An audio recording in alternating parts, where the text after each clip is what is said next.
ஏச்சி ஒண்ணு இல்ல உனக்கு எப்படி கல்யாணம் கழிஞ்சிச்சு உன்னை எப்படி பொண்ணு பார்க்க வந்தாங்க? என்ன பொண்ணு பார்க்கறது எங்க அத்தையும் இன்னொரு பொம்பளை அடுத்த வீட்டு பொம்பளையும் ஒரு பையன் தான் வந்து எங்க ஆட்சி மாமனார் ஒருத்தங்க. தாத்தா உன்ன வந்து எப்ப வந்து பார்த்தா? தாத்தா தான் கல்யாணம் தண்ணி தான் பார்த்தேன். அதுக்கு முன்னாடி பாத்து நீயும் தாத்தாவை பார்த்ததே இல்லையா? சொல்ல மாட்டியா? சத்தியமாட்டு கடவுள் சத்தியமா தாத்தா என் அப்பம்லாம் கிடையாது. இந்த மாதிரி பழக்கம் கிடையாது. அப்ப நீ வட சைடு தானா? எனக்கு பிறப்பு எங்க அம்மாவுக்கு பிறப்பு வளர்ப்பு எல்லாமே கடுக்கிறேன். எல்லாமே கடுக்கிறேன். எங்க அம்மாவுக்கு 3வது வீடு தான் எங்க அப்பாவுக்கு வீடு. எங்க அம்மா வீட்டுல இருந்து 3வது வீடு தான். உங்க மாமா வீடு இருக்குல்ல, அது ஒரு முக்குல பெரிய வீடு இருக்கு பார்த்தியா, அந்த வீடு தான் எங்க அம்மாவுக்கு வீடு. அந்த காலத்துல வந்து மருமக்க வழி நாங்க நம்ம மருமக்க மாருக்கு எழுதி கொடுத்துட்டா. உங்க அப்பா கொடுக்கல. ஏச்சி அப்போ தாத்தா பாக்க கல்யாணத்தன்னை தான் 2 பேரும் பாத்தீங்களா? நாங்க அதெல்லாம் அப்போ ஒண்ணு முத யாரு பாக்க வந்தது?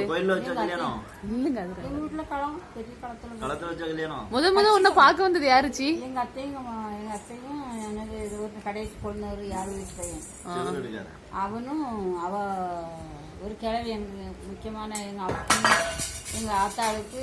சரி அப்ப தாத்தா வந்து கல்யாணத்தன்னை தான் உன்ன பார்த்தாளா? நீயும் தாத்தா கல்யாணத்தன்னை தான் பாத்துருக்க. உன்னை பார்த்தோன்னு அதுக்கப்புறம் கல்யாணத்தன்னை பார்த்ததும் உன்னை பார்த்து தாத்தா எதுவுமே சொல்லலையா? எதுவுமே சொல்லல. ஓடிட்டே போச்சு. எப்படி ஓடிச்சோ எப்படி வந்தது எனக்கே தெரியாது. இப்பதான் நான் தான் அதெல்லாம் சிந்திக்க. எதுனால அப்படி சிந்திக்க? இவன் தனிமரம் ஆயிட்டோம்லடி.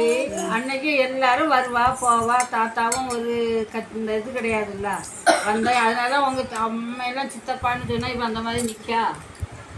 இவன் பாமா எல்லா பிள்ளைகளுமே கல்யாணம் மண்டபத்துல வச்சா நடந்துச்சு? வீட்டுல வச்சா நடந்துச்சு? வீட்டுல களம் பெரிய களத்தை வச்சு கொட்டை போச்சு. சாமி படங்கள்லாம் கிடையாது. ஒரு எங்க அப்பாவுக்கு ரொம்ப ஃப்ரெண்டு ஒட்டுல அவங்க படம் அவங்க அப்பா படத்தை வச்சுட்டு எனக்கு தேங்காய் படம்லாம் வச்சு தெய்வ மாட்டேன். அந்த அப்பா தான் எனக்கு அதெல்லாம் எங்களுக்கு கிடையாது. சரி நாங்க என்ன பேசணும் யாருன்னே நாங்க பேச்சே கிடையாது. இப்ப எல்லாரும் போன்ல பேசுவாங்கல்ல, அதுல அதே மாதிரி முன்னாடி பேசிருக்கேன். அந்த காலத்துல யாரு கிடையாது. காலத்துல போகணும் அம்மை காலத்துல கிடையாது. அப்படி எல்லாம் போன இப்போ எல்லாம் இருந்தது. இப்ப அதெல்லாம் அதனால தானே இவ்வளவு விளச்சிட்டு வேணும் நடக்கு நாட்டுல. அப்போ எல்லாம் அதெல்லாம் கிடையாது. அப்ப இப்ப எல்லாரும் போன் பேசுறதுதான் நாடு ரொம்ப. ஆமா பின்ன சிரடி போனால சிரடி.